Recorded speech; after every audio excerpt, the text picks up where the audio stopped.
Saviventi Marnita Neno dengan NIM 230-333 akan mempresentasikan hasil review buku pengantar ilmu sosiologi.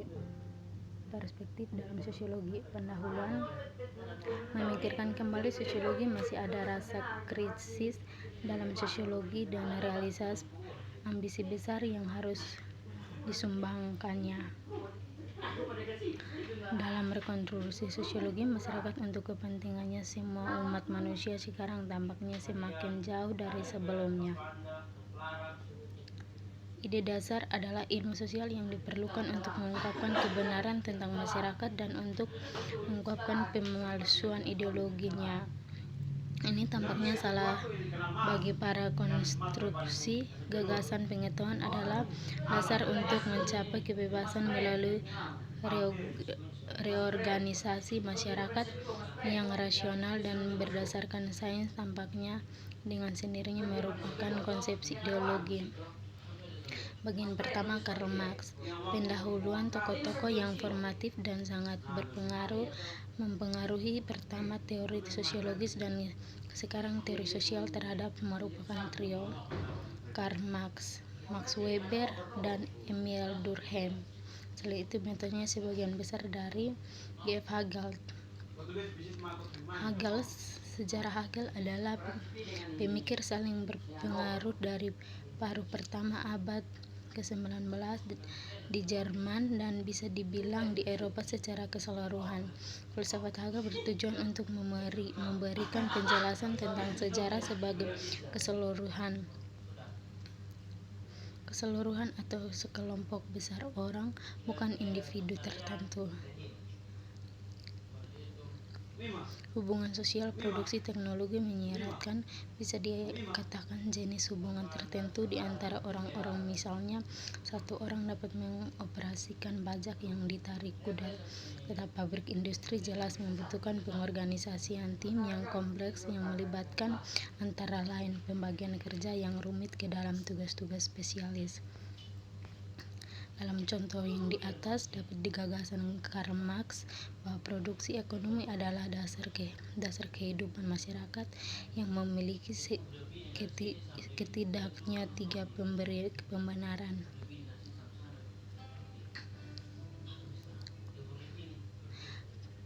Marx adalah seorang humanias karena dia dipahami setelah mewarisi ide-ide Hegelian bahwa manusia adalah pusat sejarah dan bahwa sejarah adalah kisah perkembangan sifat esensial mereka, yaitu pikiran. Dalam kasus Hegel, kapasitas tenaga kerja kreatif. Dalam kasus kedua kisah tersebut, seluruh sejarah berfokus secara terpusat pada tema pemersatu tertentu. Max Weber, yaitu gagasan bahwa kehidupan sosial termasuk budaya adalah fungsi sederhana dari struktur ekonomi. Neo-Kantians adalah filsuf dari akhir abad ke-19 dan awal abad ke-20 yang mengikuti ajaran Immanuel. Salah satu warisan dari filosofi Immanuel Kant adalah perbedaan tajam antara alami fisik dan kehidupan mental manusia. Sifat fisik adalah ratan yang kaku, determinasi mekanis, sedangkan kehidupan mental manusia adalah salah satu kebenaran dan tidak adanya tulisan-tulisan awal yang bersifat kausalitas. Weber tidak menyimpulkan bahwa tidak ada ruang untuk generasi dalam ilmu sosial.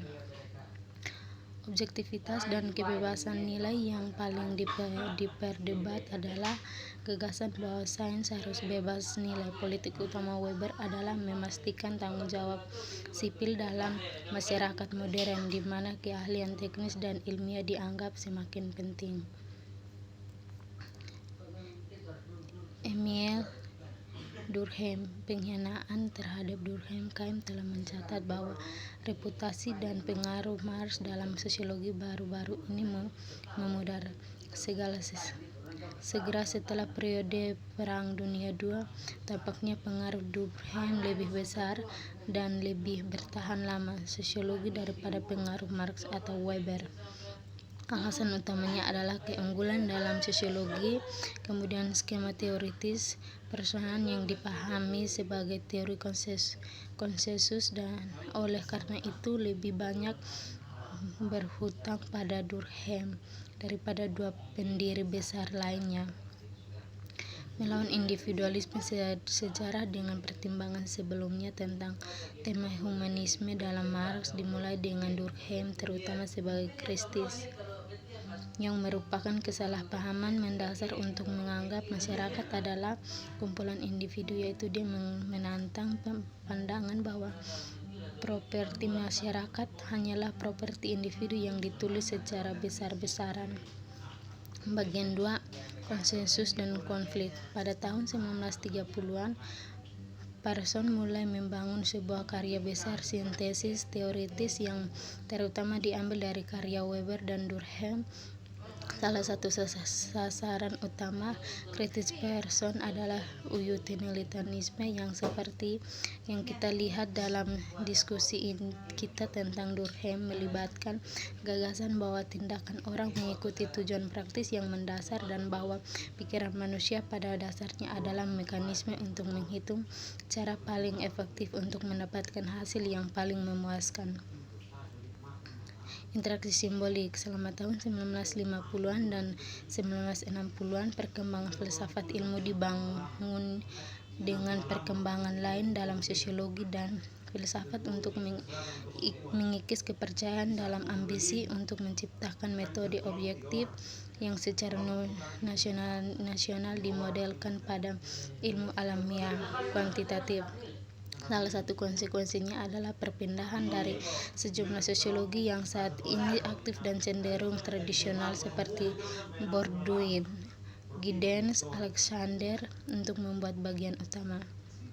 Salah satu konsekuensinya adalah perpindahan dari sejumlah sosial yang saat ini aktif dan cenderung tradisional. Etnometodologi pengenalan. Dasar-dasar etnometodologi. Titik awal untuk studi etnometodologi adalah tulisan-tulisan, karena dalam hal-hal utama etnologi tidak lebih dari mengerjakan implikasi argumen tentang sifat dan dasar sosiologi. Secara khusus etnologi berfokus pada cara kita mempelajari dunia. Sikap masuk akal argumennya adalah bahwa ini adalah fitur yang tak terhitungkan dari organisasi tindakan yang arahnya bergantung pada apa yang orang anggap remeh. Yang kedua, di antara kelompok orang tertentu. Apa itu etnologi? Etnologi dapat secara sederhana diterjemahkan sebagai studi metode yang digunakan di antara anggota masyarakat, atau lebih lengkap sebagai studi metode untuk membuat akal dan mencari fakta yang digunakan di antara anggota masyarakat. Etnologi dan interaksionalisme simbolik secara sepintas, lalu etnologi tampaknya mirip dengan interaksionalisme simbolik. Apa itu analisis percakapan? Analisis percakapan berasal sebagai cabang dari penyelidikan etnometodologi. Kini menempati posisi penting di antara disiplin ilmu yang berkaitan dengan studi bahasa, meskipun seperti etnologi itu sendiri saat ini terpinggir dalam sosiologi. Analisis percakapan adalah etnologi yang diusulkan untuk studi tindakan, untuk menguji tindakan, untuk mengorganisasi praktis dan endogen. Percakapan merupakan kegiatan interaksional di mana peserta menyesuaikan perilakunya dalam hal-hal ini berbicara dengan sesamanya saat kegiatan berlangsung. Bagian 3, Max Barat.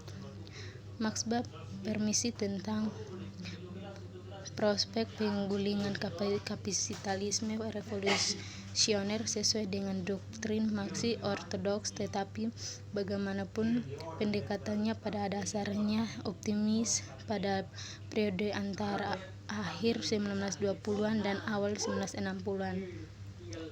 Strukturalisme berasal dari linguistik sebagai metode untuk analisis sosial dan budaya berdasarkan apa yang disampaikan pada tahun 1950-an yang merupakan salah satu unit paling sukses dan linguistik. Ideologi sering dianggap diciptakan oleh individu atau kelompok tertentu dan berfungsi sebagai alat komunikasi dan persuasif. Ideologi sering dianggap diciptakan oleh individu atau kelompok tertentu dan berfungsi sebagai alat komunikasi dan persuasif, di mana individu atau kelompok tersebut membujuk orang lain untuk mempercayai hal-hal tertentu, dengan demikian menipu mereka untuk menerima kondisi yang tidak dapat diterima. Dalam istilah Althusser, ideologi tidak terdiri dari apa yang dipikirkan individu, melainkan dalam memperbaiki kerangka kerja yang di dalamnya individu berpikir, dengan demikian menetapkan batasan pada apa yang dapat dipikirkan. Bagian 4. Poststrukturalisme. Levi-Strauss mulai menggambarkan gagasan utamanya pada tahun 1940-an. Pekerjaan berpengaruh utama Althusser melibatkan seminar kolaboratif yang diadakan pada awal 1960-an yang tujuannya untuk modal baca, atau lebih dapatnya menjelaskan cara Althusser dalam membaca modal. Penegasan Marxisme strukturalis adalah kejadian yang disambut baik, tidak diragukan lagi, karena kekuatan yang sedang argumen untuk pendekatan interaksi seperti interaksi simbolik dan etnometodologi.